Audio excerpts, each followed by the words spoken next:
What's going on, YouTube? Trucking in Life here one more time, guys. Guys and gals and gals again.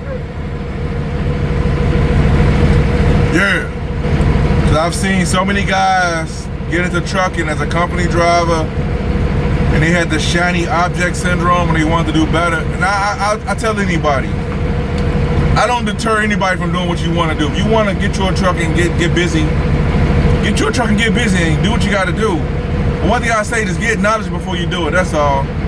Understand what you want to do. Try to get as much details about it as you could, and try to keep on rolling to the best of your ability while you're in the midst of it. But while you doing that rolling in the midst of it, I would say this is the purpose of this video. You got to know when to cut your losses. That's the problem a lot of owner operators have when they become owner operators. Because I've seen so many guys, those company drivers, they became owner operators. They come in better as a company driver, like financially wise, there's more position better. Then when they became an owner operator, they left out worse, owing more money than when they left out the game. You know what I'm saying? And that's the purpose of this video. Knowing when this is similar to a video I did, knowing when it's time to quit trucking, being an owner operator.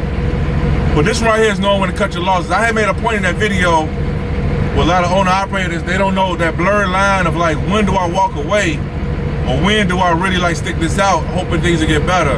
That was one point in that, and I want to make a video just addressing that, to kind of give you a good idea of when to cut ties. I was talking to a driver the other day, and I was asking him, this guy, he had his own authority. He didn't head leased on I don't know how many carriers. He did some of everything as an owner operator could possibly do to try to make it. And I asked him a question. I said, hey man, if you could do it all over again, would you do it the same way? He said, you know what? I would do it the same way, but I will make a couple changes in small areas. And one thing he said to me, and when he said it, I already kind of had a good idea. Like, I know, because that's what a lot of owner operators, this right here is what a lot of owner operators start sinking. They don't even know they're drowning. He said, I wish I would have cut ties sooner than when I did. Otherwise, I would have been in a better financial situation. How to cut your losses. Now, if you're already losing, how to cut it so you kind of minimize the loss. I don't know if you guys are familiar with like trading stocks and stuff. You got to put a stop loss in there. This is how I look at when you're an owner operator. You got to be able to put a stop loss somewhere in there. If your money is getting to the point where it's looking all super crazy, you don't know that you're drowning as fast as you're drowning. Because sometimes people, like I said, sometimes people have reserve, they have reserve money, they have stuff saved up. So they're not feeling the real blunt or the hit right away of like you losing money a lot. You can see you losing money, and you can see you go this long, as long as nothing too bad happen, you can make it this long, but trying to learn how to cut ties, that's where a lot of guys, they started drowning. The boat is way over there, they don't even know it. This is how I figured out how to cut ties. Is if I burn more than, I'll give it 2 months. That depends on how your money looking. I would say 1 month, to be honest with myself. In that 1 month, I'm gonna determine how was the last 2 months. That's how I figured out. How was the last 2 months of me running? Was it decent? Was it kind of like shaky? Cause one thing I know about this business, it sometimes it go high and it go super low, but you kind of see the low happening, then it's drop, right? I look at it like, okay, how was the last 2 months? If it was kind of steady, and then the last couple weeks been kind of shaky, a lot of guys don't know. They're like, I don't know, should I stick it out? I don't know. I think I might stick it out here a little longer, or I might stick on this board a little longer. So I know, because this is how I realize it. I tell myself, I got imaginary stop loss. Ain't no imaginary. Actually, it's a real stop loss. I look at my bank account. I said, if I start hitting this point right here with no sign, hear what I'm saying, guys? With no sign within the last 2 weeks to a month, if I don't see no sign of like spikes in my income, whether I'm leased on to like a company, or whether if I have my own authority, I would do the same thing. Or how it's looking, how you cut the cheese. I'm looking at the last 3 months. It's like looking at stock charts. You gotta look at the last stock chart to kind of see where you want to go going forward. If I look at the last month, I would say, and ain't no spikes, it's just kind of downtrending like this, downtrending.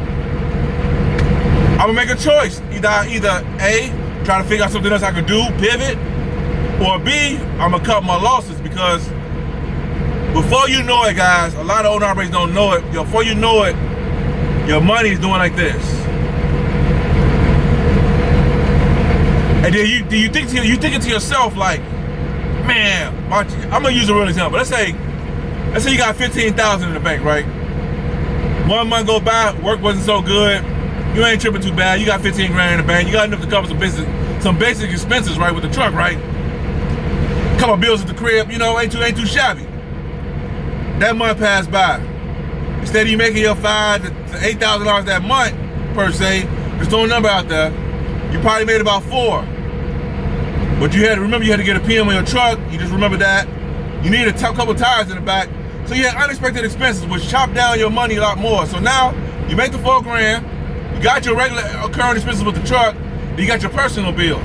So now you probably barely got enough, if you had enough to cover all your bills.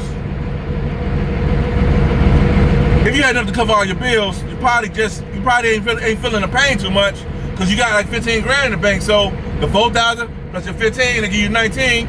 Your monthly bills was probably about, between all the unexpected expenses, it was probably about $6,000 that month. So you're in a whole 2,000, but you really don't feel it that bad, because we got 15 grand. Well, you had 15 grand minus the 2, so then you got 13 grand. So you ain't feeling it too bad. You know, you ain't making as much money as you should have made. Now you think your mind was, well, I did need a tire. Well, I did have to get an oil change. I had to get a 3-box done. I totally forgot about that. There was a light out here and there. I had to get that fixed. So now you're thinking to yourself like, okay, it's a kind of okay money, staggered a little bit. So now at this point, you don't know clearly if you losing. You know you lost this month. So you're like, you know what, it ain't that bad. I made $4 grand. So the next month comes now. Now you're going to the next month with 13 grand. Remember, you spent 2 extra trying to stay afloat last month. This month happened. The truck break down. Something happened with the truck. Now the truck cost an extra $2,000 that you ain't have. And this, instead of you making $4,000 this month or $5,000 this month, now you made $3,500 because work just wasn't there or stuff was slow. So then you got the $2,000 breakdown plus $3,500 you can make in. So take your $13,000 plus the $3,500. They give you $16,500 minus the $2,000 breakdown plus your monthly expenses like $4,000. So you're technically, you're speaking to you in a hole still about $1,000, $1,500 some of that month. Y'all do the numbers. Y'all know what numbers I threw out there. At this point right here, guys, when this stuff start happening like this, that's when guys don't know. The lines get real blurred, right? You're like, well, I had 13. I see it's 16 in here right now. At the end of the month, I ended up with like 12,000. But at least I still got 12,000. I still made some money coming in, so I'm still okay. At that point, guys, when it gets to this point, you gotta stop. I know it's kind of hard to do because you feel like I gotta run, I gotta make it happen, I gotta run. You gotta stop for a moment and really look at your numbers and look at the trend. It's a trend, like it's literally trending. You trending down, you're not trending up. And so times we think like, well, it'll turn around. That's where that stop loss come in. You gotta have a stop loss, guys. That's why at the end of the video, you gotta learn to cut your losses. Stop while you're ahead, pretty much. Even though you're losing, you ain't losing to the point where you lost everything you got. Like I said in one video, if I'm gonna start over, I'm gonna start over with something in my pocket versus nothing. You know what I'm saying? So I talked to the brother I was talking about. He told me he wished he would have got out a lot sooner because he started out with 35 racks, 40 racks. When he got out the game, guys, he was in a hole 15,000. He started off positive 35, 40. When he got out the game, he was in a hole negative 15 to 20. Because of credit cards, you know, cause you trying to survive, you trying to make it. And by the time you realize you can't make it, you done already lost a lot of times. So I would say this, guys, this is gonna be a long drawn out video because this really ain't really, it's kind of deep, but I think more owner operators need to hear stuff like this to understand that you have to know when to cut your losses. If you're losing, know when to cut your losses. Start over with something in your pocket versus nothing. And that's the hard part a lot of owner operators get stuck at. They don't know when they losing too much, They don't know how to cut their losses.